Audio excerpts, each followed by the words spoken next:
Hello students, এই বছর বাতসোয়ানা থেকে আনা হচ্ছে আরো বেশ কিছু চিতা ভারতের কোথায় এই চিতা আসছে এবং কবে আসছে সমস্ত ডিটেল আমরা জানবো। তার আগে একটু তার ইতিহাসটা জেনে নিই।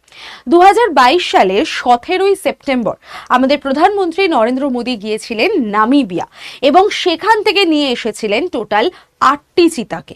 এবং তার ঠিক পরের বছর 2023 সালের ফেব্রুয়ারি মাসের কথা যদি আমি বলি, সেই সময় দক্ষিণ আফ্রিকা থেকে আনা হয়েছিল আরো 12টা চিতা। তো টোটাল 12+8 মিলিয়ে 20টা চিতা আমাদের এখানে ইন্ডিয়াতে লালন পালন করে তাদেরকে বড় করা হচ্ছিল।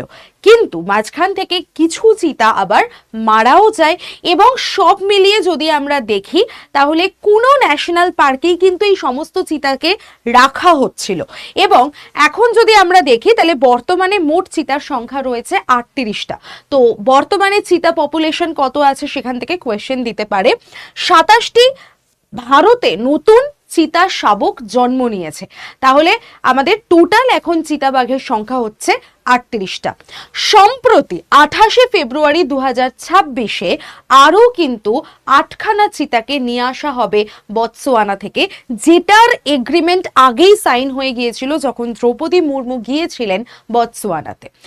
এবার কথা হচ্ছে এই যে 28 তারিখে আরো 8টা চিতা আনা হচ্ছে, তাহলে এখন আমাদের টোটাল চিতার সংখ্যা বেড়ে গিয়ে দাঁড়াবে কত?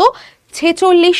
এবং এই 46টি চিতাকে কিন্তু অনেক এই কোনো ন্যাশনাল পার্কেই রাখা হবে এবং তার মধ্যে যে 8টা নতুন চিতা আনা হচ্ছে তাদেরকে স্পেশাল কিছু কেয়ার করা হবে, তাদেরকে স্পেশাল কিছু ট্রিটমেন্ট দেওয়া হবে, একদম 30 দিনের একটা নিবিড় পর্যবেক্ষণের মধ্যে রাখা হবে যাতে তারা সারভাইভ করতে পারে। কারণ তারা বাই ফ্লাইট আসছে এবং সেই একটা আবহাওয়া থেকে আমাদের ইন্ডিয়ান একটা ভৌগোলিক আবহাওয়ার মধ্যে আসছে, তো তাদের অ্যাডজাস্টমেন্টেরও একটা ব্যাপার থাকে।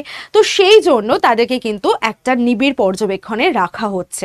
তো এইভাবে 30 দিনের বাধ্যতামূলক কোয়ারেন্টাইন করা হবে এই চিতাবাঘগুলোকে। তাহলে তোমাদের কাছে আমার একটা প্রশ্ন থাকলো যে চিতা প্রজেক্ট আমাদের কত সালে ভারতে এস্টাবলিশ হয়েছিল বা লঞ্চ করা হয়েছিল? তোমরা প্রত্যেকে এটা আমাকে কমেন্ট করে জানিও। আর এই টাইপের ইনফরমেটিভ ভিডিও যদি আরো পেতে চাও তাহলে অবশ্যই চ্যানেলটাকে সাবস্ক্রাইব করে রাখো, কারণ এই চ্যানেলে আমার দুপুর 3টের সময় তোমাদের সাথে জিকে জিএস এর নিয়মিত ক্লাস থাকে, সেটা কখনো মিস করো না।